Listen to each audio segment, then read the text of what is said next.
Hello, everybody. This is not the same CAE meeting that I've had before, though I recognize some of your names. So welcome to my talk. It's a little different. We are all on Zoom now and all on the COVID pandemic era, so to speak. And I'd like to talk a little bit about how I have been teaching cybersecurity across disciplines. And I hope I do get at least one question, because I'm sure we are all teaching cybersecurity, and I would like to see how you're teaching, and some of the tips and tricks that you've been doing in COVID. I would like to thank the NSF for their award that has helped me in this project. So with that, we are on the nice island of Maui, as you might guess. And the agenda is essentially to talk about our education and then some activities that we've been doing despite all the lockdown and all the online education that we've had and some of the lessons that we've learned from it. I hope we can share some ideas and best practices because at least for our college, we are going to be online for the next semester. So a lot of what I've been doing in the past 8 months will go on for at least another 5. Our college is a commuter college, community college that largely supports the local hospitality industry, and which is obviously pretty non-existent right now. And it has 20 or so associate degrees, and we have 3 baccalaureate degrees, which is why we have the university tag. But we are essentially a community college in nature. We have a lot of non-traditional students. They usually have full-time jobs. A lot of them actually don't have jobs right now, unfortunately. And so the the makeup of our college students is not your typical 4-year university. It's mostly what you find in a lot of community colleges across the country. Our cybersecurity education is fairly typical. If you read these, if you read through the slide, you will find that we do a lot of certificates and associate degrees that are common across many community colleges. We have a CAE program that was achieved last year. So we have and then we participate in events like Gen Cyber and Cyber Patriot and some of the other competitions. Our students usually get internships. In Hawaii, there are fewer in number, but as far as the civilian internship goes, it's mostly banks and utilities and insurance companies. Okay, so I'll let you read the slide a little bit. This is the traditional way of how we approach our cybersecurity education, which is not uncommon. Since our college attracts a lot of students of various segments, we've always had this approach of trying to impart cybersecurity education across disciplines, across genders, across minorities, and especially people of different backgrounds. We have professionals who are, example, right now in this situation, looking for new careers. They've been in the hospitality industry for maybe decades, and all of a sudden, the situation has imploded, and they may be looking for a career change. So right now is even more important for us to have this type of education across disciplines. Okay, we've also targeted various industries, like in accounting, hospitality, law enforcement, utility, and so on. And so for the past 5 years, we've had a program of cutting cybersecurity education across disciplines. To get started, I focused on 5 disciplines that were prevalent in our college. Now, again, these are not necessarily the only disciplines that you can have. That is just something that we had in our college that I picked. And our grants from the NSF, the capacity grant and the ATE grant, has helped us tremendously for the last 5 to 6 years to make this happen. I'll go a little bit into what we did. Was we essentially um, uh, allowed or trained individual teachers, let's say in accounting, um, to, to, to, to teach their own classes, to teach a cybersecurity module within their own classes. So it was not that we had a specific course for cybersecurity, but for accounting, but rather than that, we had modules, the specific modules of cybersecurity that were relevant for accounting or relevant for hospitality, like social engineering in the hospitality front desk, for example. So there were specific industry specific modules that were created for each of these disciplines, and they were embedded within existing classes.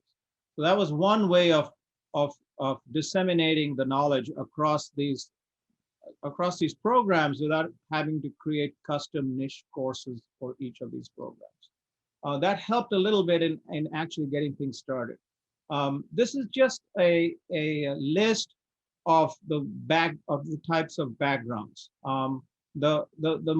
Some of the key points, I want to raise is that a lot of the students do not have the math and science proficiency that we would expect for a computer science degree, for example. Some students are not interested in cybersecurity as a career. They are just interested in cybersecurity for knowledge, for gaining knowledge, or for betterment in whatever they're doing. So students come from a variety of backgrounds, and it's important for us as educators to see how you can incorporate them into cybersecurity education programs without making them rely on depth courses or a track that would essentially get them lost. So these are the criteria or the various backgrounds that our students have. So coming down to March, all of a sudden in March, as for many of you, we were suddenly moved all the way from traditional classroom teaching to online teaching, all of in 1 week. So what typically happened was students actually showed up for Zoom classes more than actually showing up for our physical classes, which is interesting. So our lab sessions had to be, a lot of our labs are online anyway, but those that were not had to be moved, and that was all done. Some of the assignments had to be changed from something that we were doing in the classrooms to not, and so some of these lab issues had to be moved. But I'm sure most of you have gone through some of these things that I went to. But the real issue was some hands-on activities that we used to do in the classroom, meet face to face. And again, these are just some of the activities. We used to use Raspberry Pis for setting up networks. We used to use pen testing tools from a company called hack5.org. And so there were many activities like this that we used to do in the classroom as projects, term projects, and stuff like that. So what I did was I had this. It was important for me to have students do activities despite the fact that we were in a lockdown mode. And so what I actually did was I had lockpicking activities for students where we went and purchased some of these supplies from Amazon, right? These are lockpicking tools, and these are not the only tools that you need. This is just a sample. And I had to actually give this out to the students. And I mean, this is talking of meeting them in the parking lot wearing a mask and stuff like that. So I handed this out to a few students for projects like this. And what they essentially did was they figured out how the locks could be picked. Now, some of you probably have lock picking as an exercise, and you know how locks work. But the idea was to learn about the cylinders in the lock and the plugs and how a lock works, and essentially how to pick a lock. But first, try to how to understand how a lock works, and then how to try to pick it. So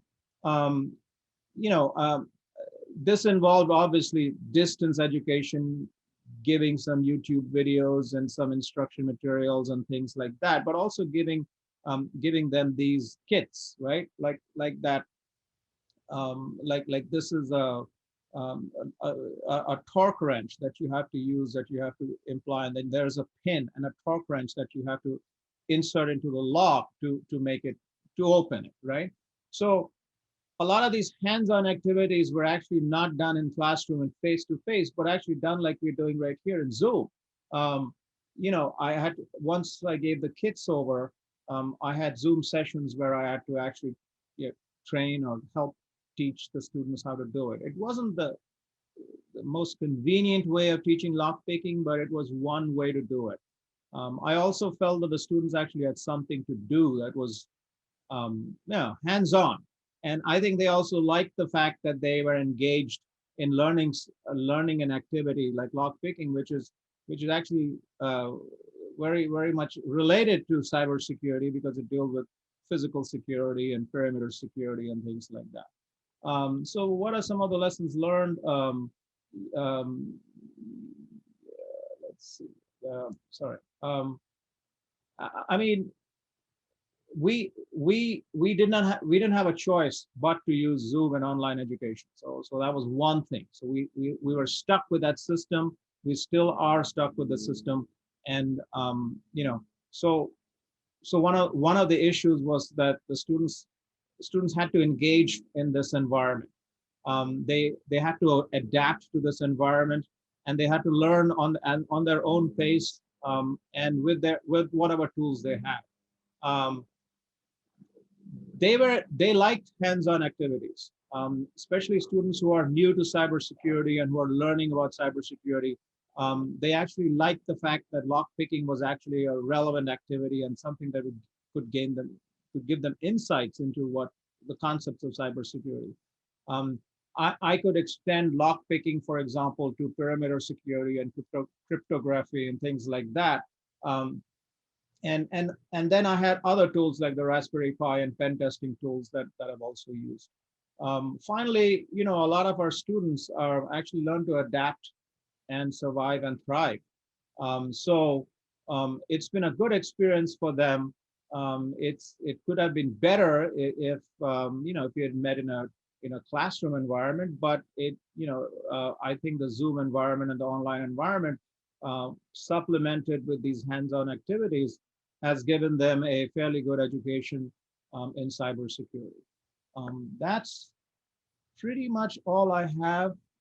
I'd be very interested in feedback and questions if there's any. It looks like we are getting some questions in the chat. Sure. Yeah. How would you make sure that students from other have the I mean, I assume they don't. To appreciate. Well, appreciate is a interesting word. I mean, I assume they appreciated because they showed up in class and they were interested. But I didn't assume that they had a background. I mean, a lot of my students are brand new, and so lockpicking is one of those things that you don't really need a background in cybersecurity. It's what I call a starter activity. It leads to more additional interests, hopefully. Do you have? So there was some. Mark, hi Mark, how are you doing? I've seen some of you in conferences, and Mark is one of them. Any issue the students not enabling? Yes. So these are common issues. A lot of students don't enable cameras, and there was a time when I used to insist on them doing so, but I realized that a lot of our students are embarrassed of their backgrounds, and they don't have the ability to have a virtual background because it requires a stronger machine. So I try to engage them, but I don't mandate that they have the camera on. And yes, we in our islands there are some islands with actually internet issues, which leads to degradation of the quality. So there's been issues, but nothing different than what most of you had. Glenn asked, do you have any issues with getting proprietary software to students off campus? Not any different than in any other situation.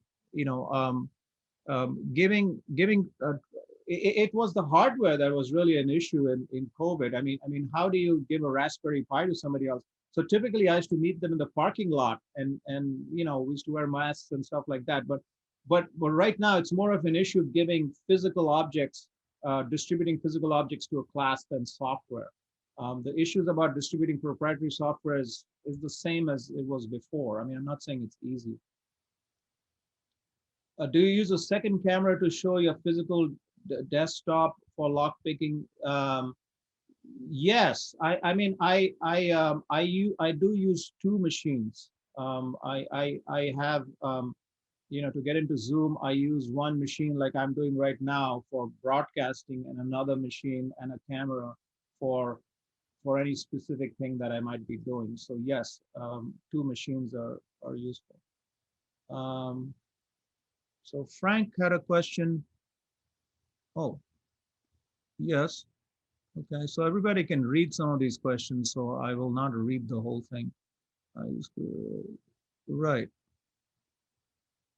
2531 students? Oh,